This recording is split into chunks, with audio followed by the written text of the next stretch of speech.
Hello दोस्तों, स्वागत है आपका हमारे YouTube चैनल फैटल स्टडी पर। आज हम यूपीटीएससी पैड 2025 के लिए इतिहास की 5वीं क्लास लेकर आए हैं, जिसमें हम पढ़ेंगे मौर्य वंश के शासक सम्राट अशोक के बारे में।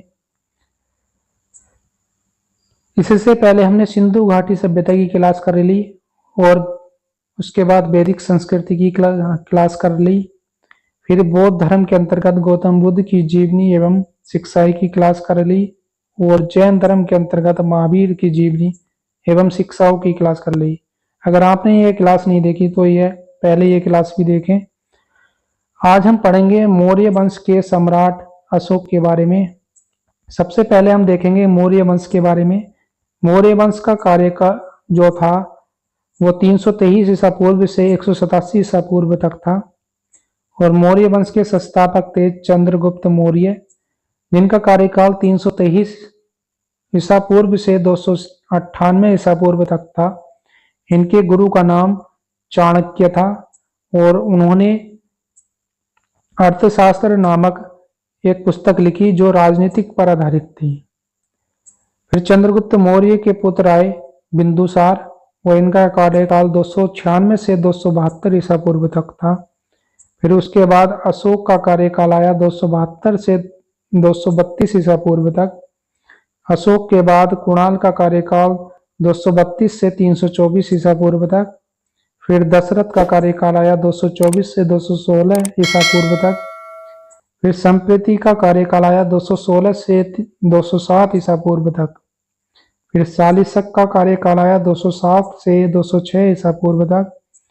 फिर देव वर्मा का कार्यकाल आया 206 से 199 ईसा पूर्व तक। फिर शतधनुष का कार्यकाल 199 से 191 ईसा पूर्व तक।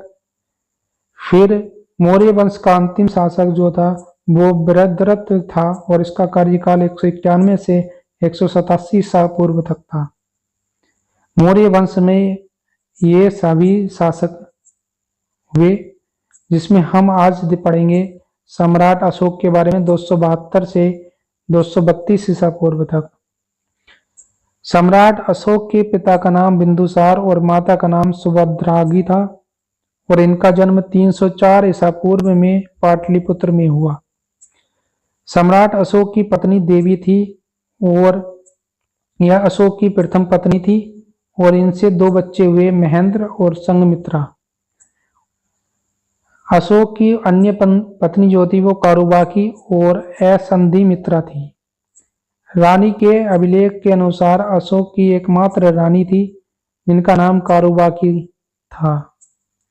अशोक के बड़े भाई का नाम सुसीम और अशोक का राज्यारोहण से पूर्व अशोक उज्जैन यानी कि अवंती व तक्षशिला का प्रांतीय शासक था। अशोक ने 272 ईसा पूर्व में ही सिंहासन प्राप्त कर लिया, लेकिन 3 वर्ष के गृह युद्ध में रहने के कारण अशोक राज्य का राज्याभिषेक 269 ईसा पूर्व में हुआ। अशोक के राज्याभिषेक के 8 वर्ष बाद अशोक ने 261 ईसा पूर्व में कलिंग पर आक्रमण किया और उसे जीत लिया। इस युद्ध में के नरसंहार ने अशोक को विचलित कर दिया, जिसके परिणाम स्वरूप अशोक ने शस्त्र त्याग दिए।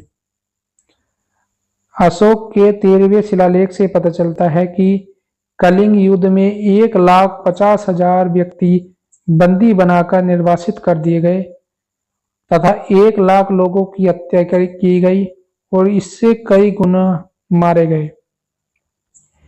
कलिंग मगध का एक प्रांत बना लिया गया और वहां एक वायसराय की नियुक्ति की गई, जहां 2 प्रशासनिक केंद्र थे। उत्तरी कलिंग की राजधानी तसोली तथा दक्षिणी कलिंग की राजधानी जोगढ़ थी।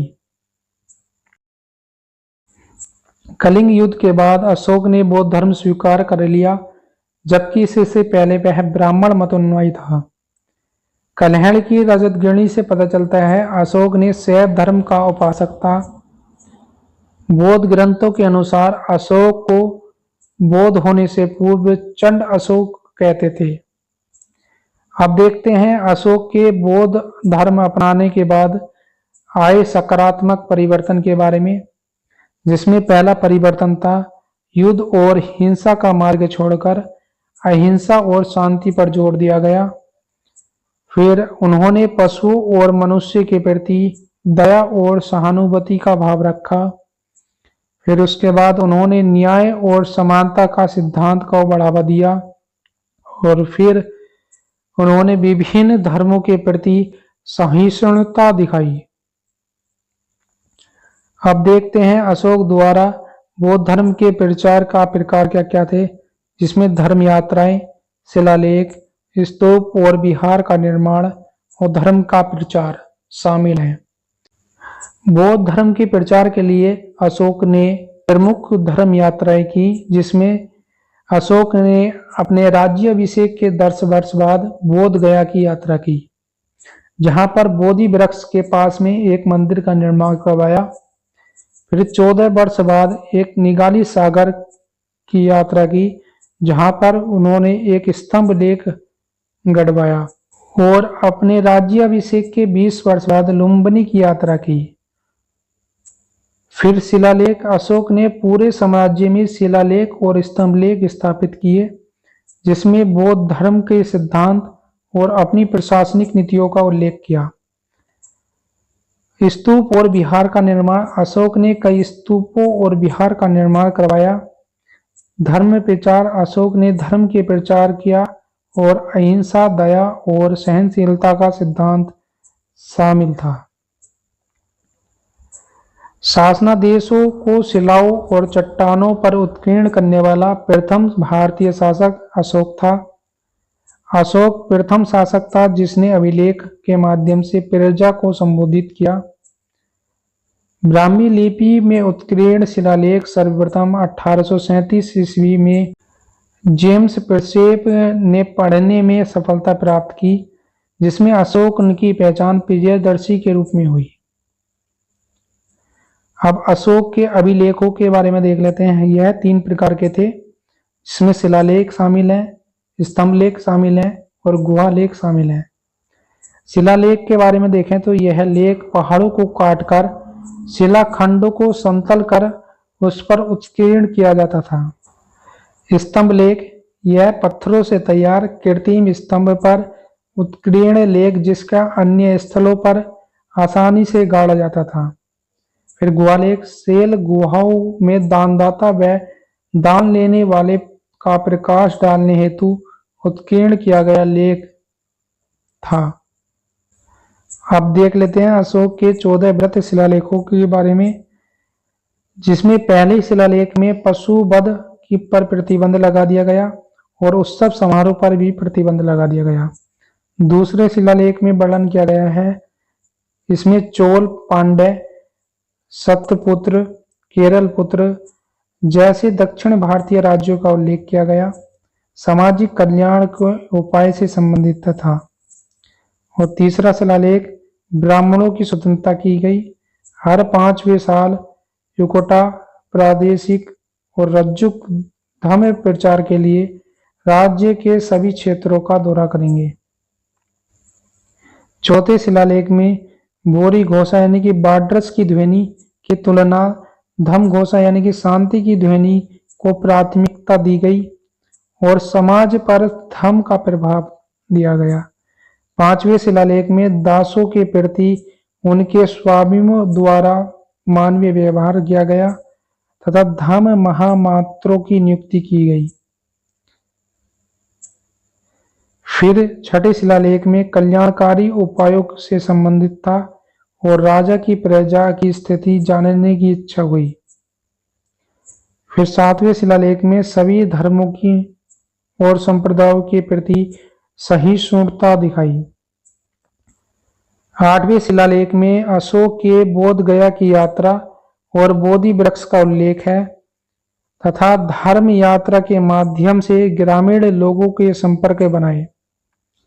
फिर 9वें शिलालेख में लोगों के नैतिक आचार पर जोर दिया गया और महंगे समारोह पर बंधन लगा दिया गया। फिर 10वें शिलालेख में प्रसिद्ध और गौरव की इच्छा की निंदा की गई। और 11वें शिलालेख में धम्म के विस्तार की व्याख्या की गई। फिर 12वें शिलालेख में सभी धार्मिक संप्रदायों के प्रति सहिष्णुता विकसित करने की अपील की गई। और 13वें शिलालेख में कलिंग युद्ध और धम्म के माध्यम से विजय के बारे में बताता है। फिर 14वां शिलालेख देश के विभिन्न भागों में शिलालेख उत्कीर्ण करने के उद्देश्य से संबंधित है।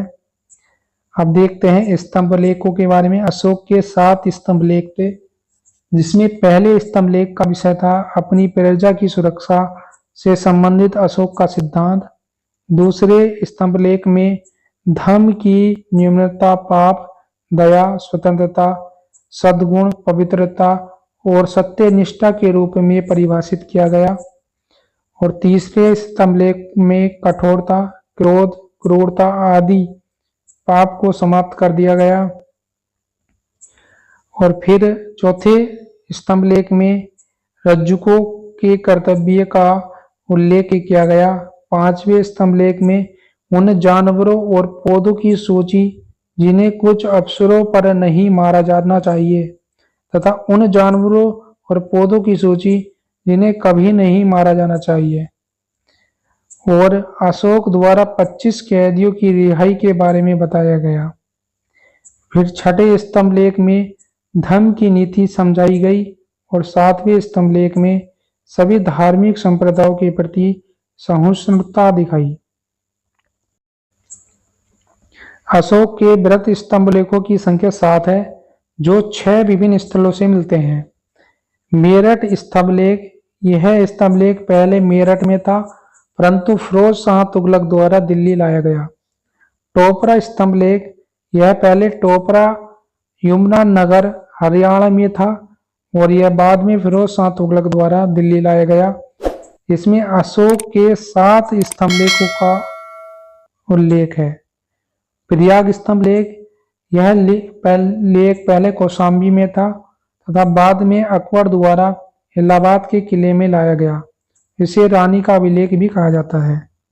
लौरिया नंदगढ़ स्तंभ लेख, यह बिहार के पश्चिमी चंपारण जिले में स्थित है और इसमें मोर की आकृति बनी हुई है।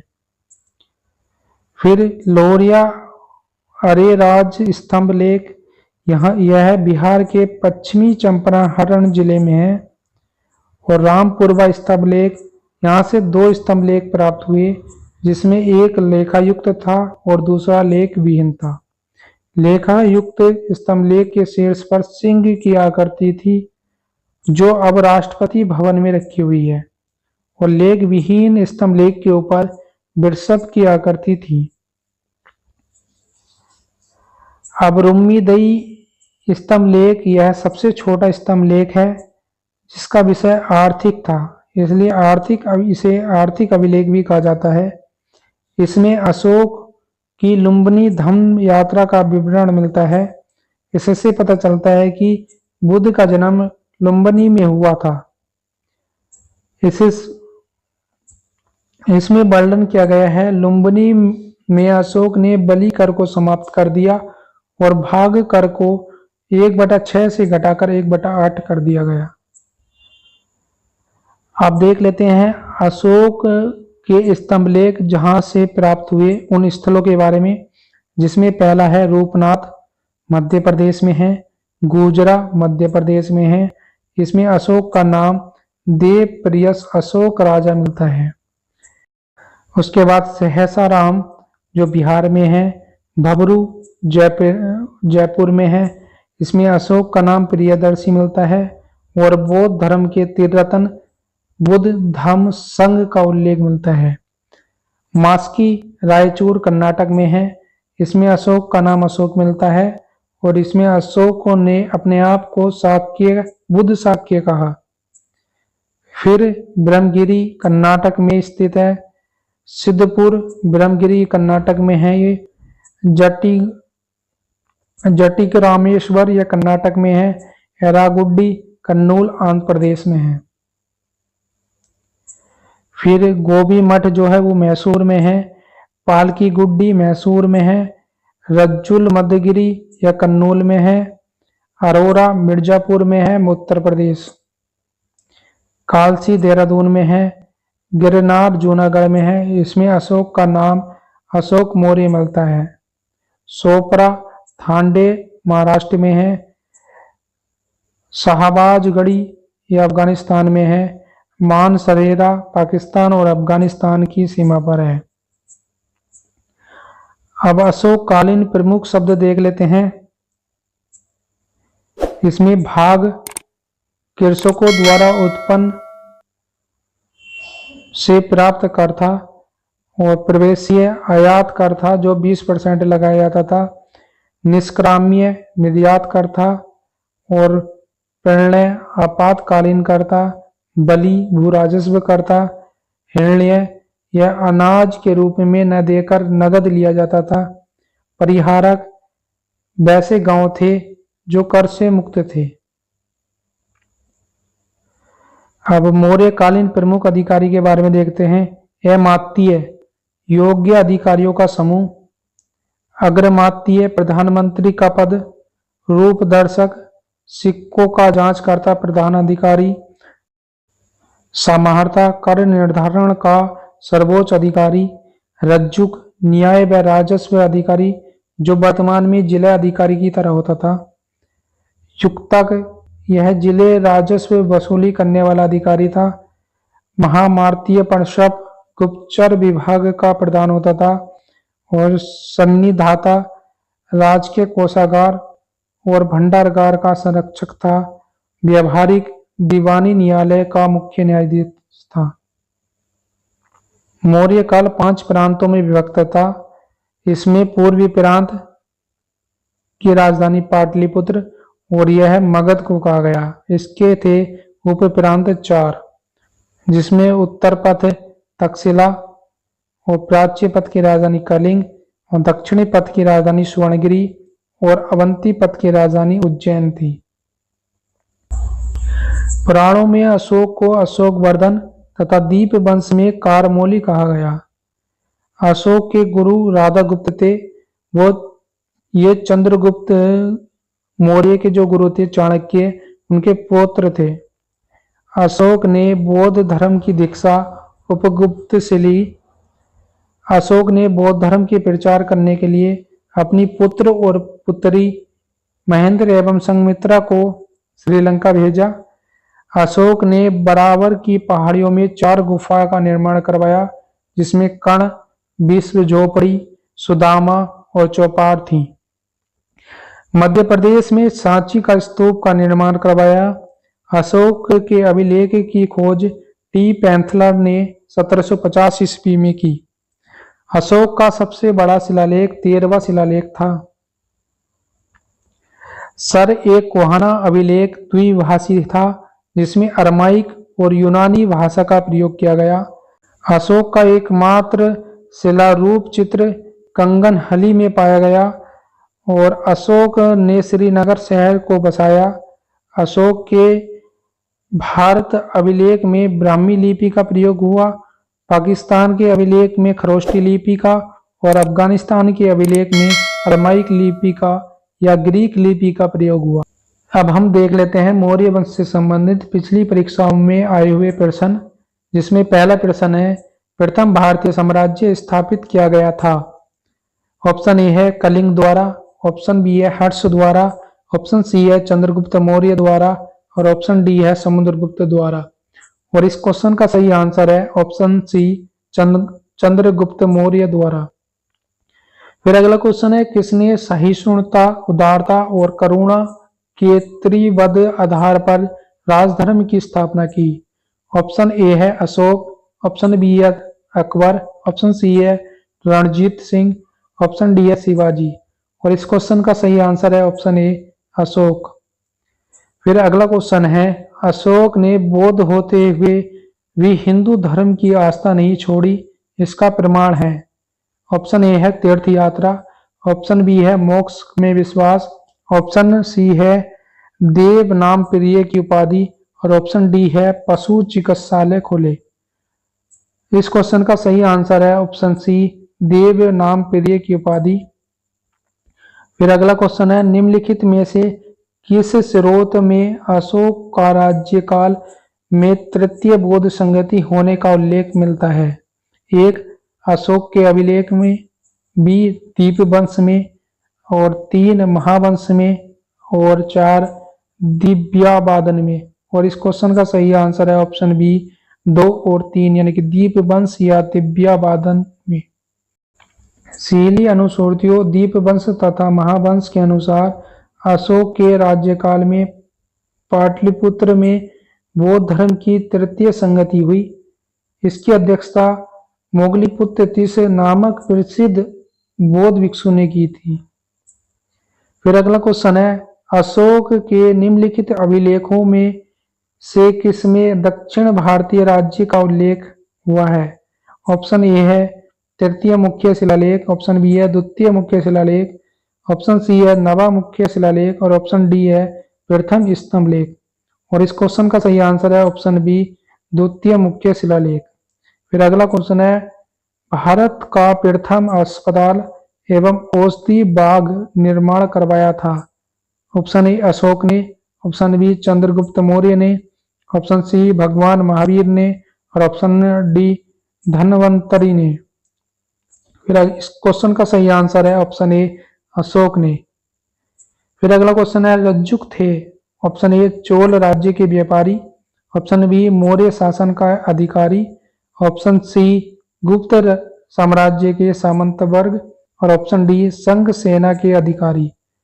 इस क्वेश्चन का सही आंसर है ऑप्शन बी, मौर्य शासन के अधिकारी। अशोक के अभिलेखों में रज्जुक नामक अधिकारी का उल्लेख मिलता है।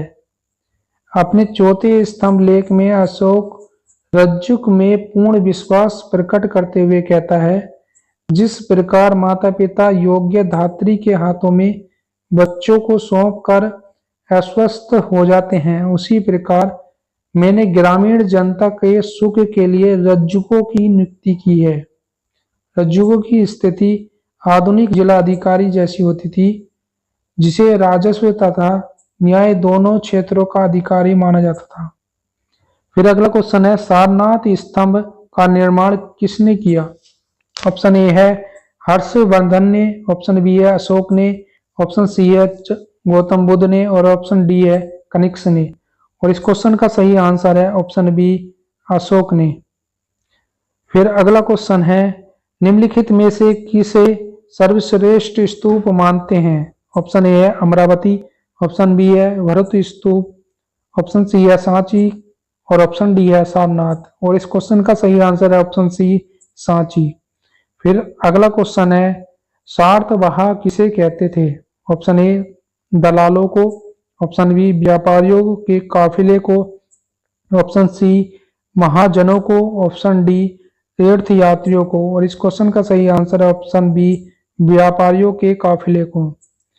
फिर अगला क्वेश्चन है, सांची का स्तूप किसने बनवाया? ऑप्शन ए है चंद्रगुप्त ने, ऑप्शन बी है कौटिल्य ने, ऑप्शन सी है गौतम बुद्ध ने, और ऑप्शन डी है अशोक ने। और इस क्वेश्चन का सही आंसर है ऑप्शन डी, अशोक ने। फिर अगला क्वेश्चन है, सूची 1 को सूची 2 में सम्मिलित कीजिए तथा नीचे दिए गए कूट को सही उत्तर चुनिए। तो सूची 1 में स्थान दिए गए हैं और सूची 2 में स्मारक भग्नावशेष दिए गए हैं।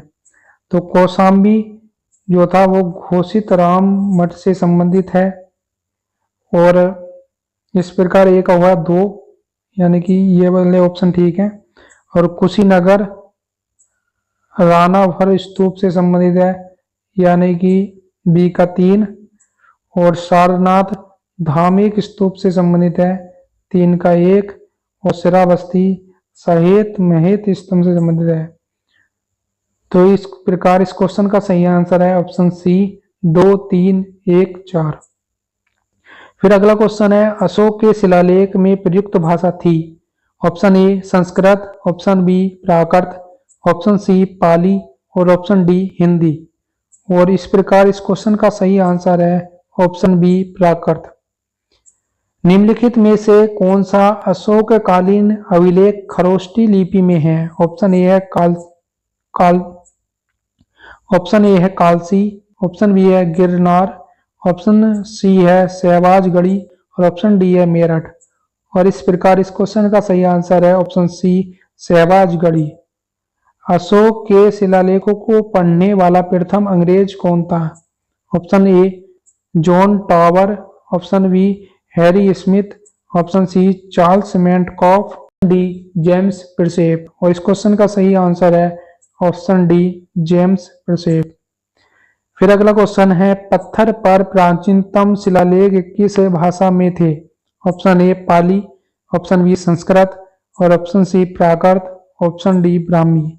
और इस प्रकार इस क्वेश्चन का सही आंसर है option C Prakrit.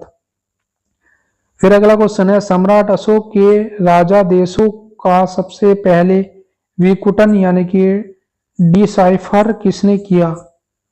Option A है जॉर्ज व्यूलर ने, ऑप्शन बी है जेम्स प्रिंसेप ने, ऑप्शन सी है मैक्स मूलर ने और ऑप्शन डी है विलियम जोन्स ने।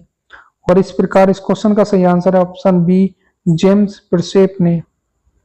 फिर अगला क्वेश्चन है ब्राह्मी लिपि का प्रथम उद्वाचन किस पर उत्कीर्ण अक्षरों में किया गया? ऑप्शन ए पत्थरों की पट्टियों पर, ऑप्शन बी है मोहरों पर, ऑप्शन सी है स्तंभों पर और ऑप्शन डी है सिक्कों पर। और इस क्वेश्चन का सही आंसर है ऑप्शन ए पत्थरों की पट्टियों पर।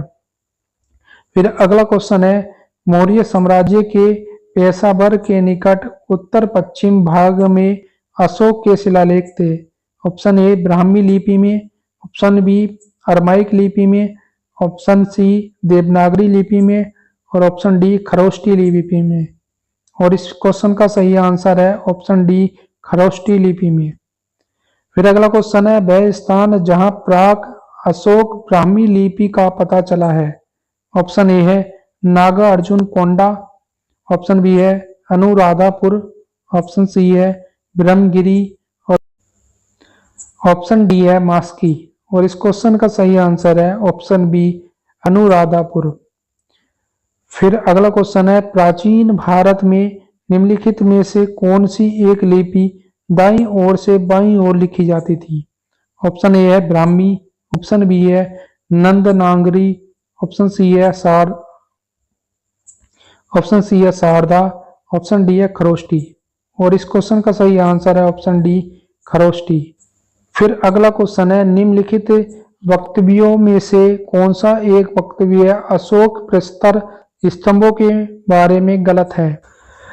ऑप्शन ए है इन पर बढ़िया पुलिस है, ऑप्शन बी है अखंड है, ऑप्शन सी है स्तंभों पर सेप्ट शुंडाकार है और ऑप्शन डी है यह स्थापत्य संरचना का भाग है। इस क्वेश्चन का सही आंसर है ऑप्शन डी ये स्थापत्य संरचना का भाग है। फिर अगला क्वेश्चन है निम्नलिखित में से किस उभारदार मूर्ति शिल्प यानी कि रिलीफ स्कल्पचर शिलालेख में अशोक के प्रस्तर रूप चित्र के साथ रानियों अशोक यानी कि राजा अशोक उल्लिखित है? ऑप्शन ए कंगनहली, ऑप्शन बी है सांची, ऑप्शन सी है शहबाजगढ़ी और ऑप्शन डी है सहगोरा। इस प्रकार इस क्वेश्चन का सही आंसर है ऑप्शन ए कंगनहली में। कर्नाटक के गुलबर्गा जिले में भीमा नदी के किनारे कंगनहली में बौद्ध स्तूप है। यहाँ सम्राट अशोक का रानी के साथ प्रस्तर पर रूप चित्र उत्कीर्ण किया गया है जिसके नीचे रानियों अशोक यानी कि राजा अशोक लिखा हुआ है। फिर अगला क्वेश्चन है अशोक का अपने शिलालेखों में सामान्यतः जिस नाम से उल्लेख हुआ है वह है? ऑप्शन ए है चक्रवर्ती, ऑप्शन बी है धर्मदेव, ऑप्शन सी है धर्मकीर्ति और ऑप्शन डी है प्रियदर्शी।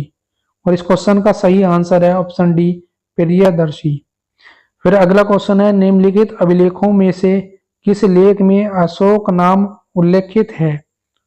ऑप्शन ए है भब्रू अभिलेख, ऑप्शन बी है 13वां शिलालेख, ऑप्शन सी है रुक्मिणी दई स्तंभलेख और ऑप्शन डी है मस्की का लघु शिलालेख। और इस क्वेश्चन का सही आंसर है ऑप्शन डी मस्की का लघु शिलालेख। फिर अगला क्वेश्चन है उत्तराखंड में सम्राट अशोक के शिलालेखों में की एक प्रति कहाँ मिली है? ऑप्शन ए है नैनीताल में, ऑप्शन बी है पौड़ी में, और ऑप्शन सी है टिहरी में और ऑप्शन डी है कालसी में। और इस क्वेश्चन का सही आंसर है ऑप्शन डी कालसी में। फिर अगला क्वेश्चन है अशोक का रुम्नीदयी स्तंभ संबंधित है। ऑप्शन ए है बुद्ध के जन्म से, ऑप्शन बी है बुद्ध के ज्ञान प्राप्ति से, और ऑप्शन सी है बुद्ध के प्रथम उपदेश से, और ऑप्शन डी है बुद्ध के शरीर त्याग से। और इस क्वेश्चन का सही आंसर है ऑप्शन ए बुद्ध के जन्म से। फिर अगला क्वेश्चन है कलिंग युद्ध की विजय तथा क्षतियों का वर्णन अशोक के किस शिलालेख में है। ऑप्शन ए है शिलालेख 1, ऑप्शन बी है शिलालेख 2, ऑप्शन सी है शिलालेख 12, ऑप्शन सी है शिलालेख 13। और इस क्वेश्चन का सही आंसर है ऑप्शन डी शिलालेख 13। फिर अगला क्वेश्चन है केवल यह स्तंभ जिसमें अशोक ने स्वयं को मगध का सम्राट बताया।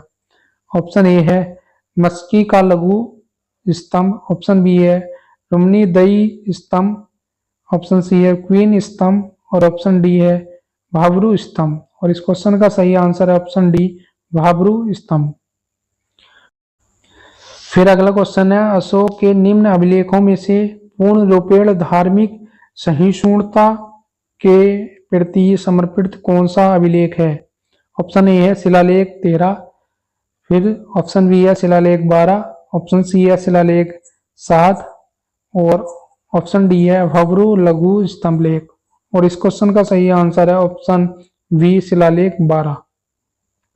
फिर अगला क्वेश्चन है निम्नलिखित में से किस शासक ने अपनी प्रजा को इस अभिलेख के माध्यम से परामर्श दिया। कोई भी व्यक्ति जो अपने संप्रदाय को महिमा मंडित करने की दृष्टि से अपने धार्मिक संप्रदाय की प्रशंसा करता है या अपने संप्रदाय के प्रति अत्यधिक भक्ति के कारण अन्य संप्रदाय के निंदा करता है, वह अपितु अपने संप्रदाय को गंभीर रूप से हानि पहुंचाता है। ऑप्शन ए है अशोक, ऑप्शन बी है समुद्रगुप्त, ऑप्शन सी है हर्षवर्धन, और ऑप्शन डी है कृष्णदेव राय। और इस क्वेश्चन का सही आंसर है ऑप्शन ए अशोक। फिर अगला क्वेश्चन है अशोक का समकालीन तुर्मै कहाँ का राजा था। ऑप्शन ए है मिस्र का, ऑप्शन बी है कोरित का, ऑप्शन सी है मैसिडोनिया का, और ऑप्शन डी है सीरिया का। और इस प्रकार इस क्वेश्चन का सही आंसर है ऑप्शन ए मिस्र का।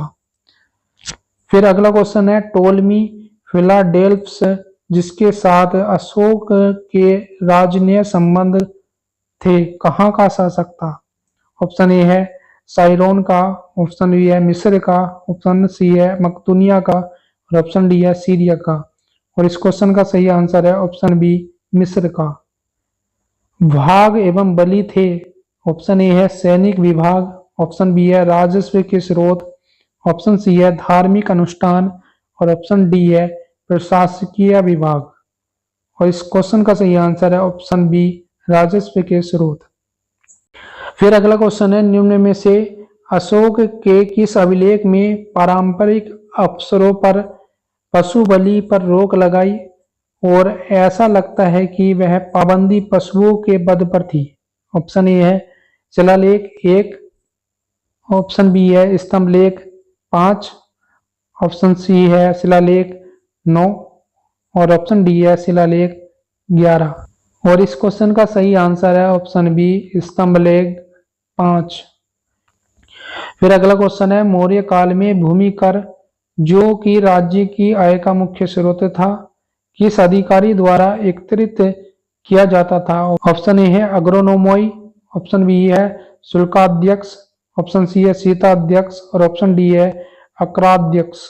और इस क्वेश्चन का सही आंसर है ऑप्शन सी सीता अध्यक्ष। फिर अगला क्वेश्चन है मौर्य मंत्री परिषद में निम्न में से कौन राजस्व इकट्ठा करने से संबंधित था। ऑप्शन ए है समाहर्ता, ऑप्शन बी है व्यवहारिका, ऑप्शन सी है अंतपाल, ऑप्शन डी है प्रदेष्टा। और इस क्वेश्चन का सही आंसर है ऑप्शन ए समाहर्ता।